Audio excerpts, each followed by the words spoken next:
ქუთაისში ევროპული მომავლის მსვლელების აქცია დღესაც გრძელდება. ადგილობრივი თვითმმართველობის ორგანოსთან ევროინტეგრაციის მომხრეები შეიკრიბნენ.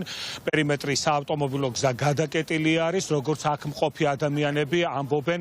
ისინი მოითხოვენ ქართული ოცნებისგან ახალ არჩევნებს და ასევე უკანონოდ დაკავებული პატიმრების გათავისუფლებას. მე შევეცდები პირდაპირ ეთერში გავესაუბრო აქ მყოფ ადამიანებს, მათი სათქმელი მოვისმინო თუ რა მიზეზით გამოვიდნენ უკვე პროტესტის 21 დღეს ქუჩაში. ნუგზარ კოხრეიძეს ვხედავ, არასამთავრობო ორგანიზაციის წარმომადგენელს. ნუგზარ, მთავარი არხის პირდაპირ ეთერში ვართ. თუ შეიძლება რომ გითხრათ, რა არის ის მთავარი მოთხოვნები, რის გამოც უკვე 3 კვირაა უწყვეტი აქციები მიმდინარეობს? ჩვენი მოთხოვნები არ იცვლება. პირველი ეს არის ხელახალი საპარლამენტო არჩევნები ყველა იმ დათქმით, რომელზედაც ჩვენ ვსაუბრობთ. და მეორე ეს არის ყველა უკანონო დაკავებული ადამიანების და მათზე შეკერილი საქმეების გაუქმება და ამ ხალხის განთავისუფლება, რომელიც მთელი ამ დღეების განმავლობაში და ჯერ კიდევ რუსული კანონის წინააღმდეგ რო იბრძოდნენ იმ ხალხის დაუყოვნებლივი გამოშვება. უღრმეს მადლობა. შევეცდები სხვა აქციის მონაწილეებსაც გავესაუბრო, მათი სათქმელი მოვისმინო. მათე ჩაფიჩაძეს ვხედავ, სამოქალაქო აქტივისტს.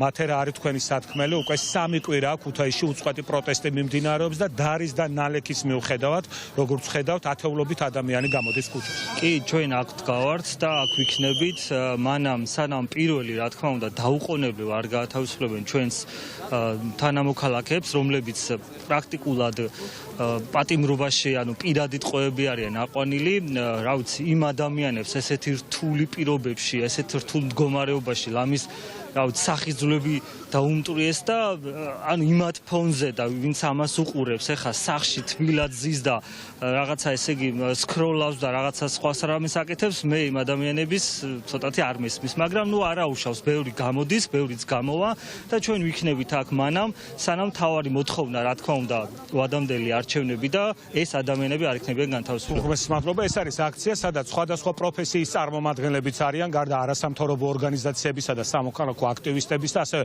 შემოქმედებიც არიან. ამ აქციაზე ვხედავ მხატვარ ლია უკლებას. ლია, რა არის თქვენი სათქმელი, რატომ გამოხვედით ქუჩაში?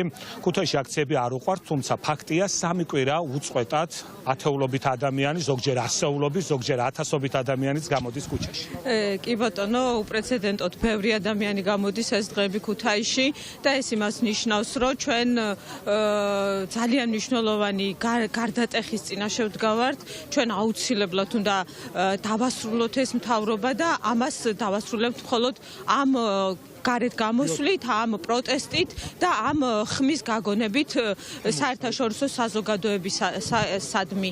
თუ კი ჩვენ არ ვიაქტიურებთ, ასე ვთქვათ, ამ შემთხვევაში არც საერთაშორისო საზოგადოება არ ჩათვლის საჭიროდ ჩვენთვის დახმარების გაწევა. შესაბამისად, ჩვენ უნდა ვიდგეთ მყარად და აუცილებლად გამოვხატოთ პროტესტი ყოველ დღე.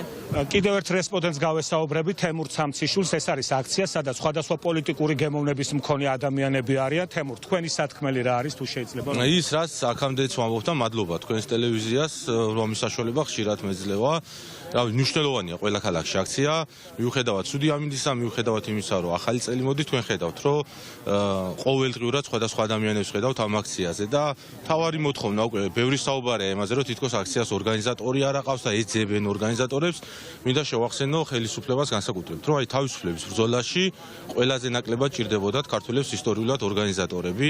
ამ ბრძოლაში ჩვენ ორგანიზატორი და ხალხს ორგანიზატორი არ ჭირდება და თქვენს ისეთ ადამიანებსაც ნახავთ, არც პარტიას რო არ წარმოადგენენ და საერთოდ არანაირი პოლიტიკური ინტერესის არ აქვს, მაგრამ ეს ადამიანები იბრძვიან თავიანთი ელემენტარული უფლებებისათვის და კონსტიტუციისათვის. როდესაც კონსტიტუცია არის დარღვეული ქვეყანაში, აუცილებლად უნდა მივიდეს იმ წერტილამდე საქმე, სადაც უკვე ყველა მოთხოვნები ჩამოყალიბებულია და იქნება დაკმაყოფილებული. უღრმესი მადლობა. ასეთია ვითარება ქუთაისში, როგორც უკვე აღვნიშნე, პროტესტი გრძელდება ქუჩებში, პროტესტი გრძელდება უნივერსიტეტების აუდიტორიებში, პროტესტი გრძელდება სკოლების საკლასო ოთახებში.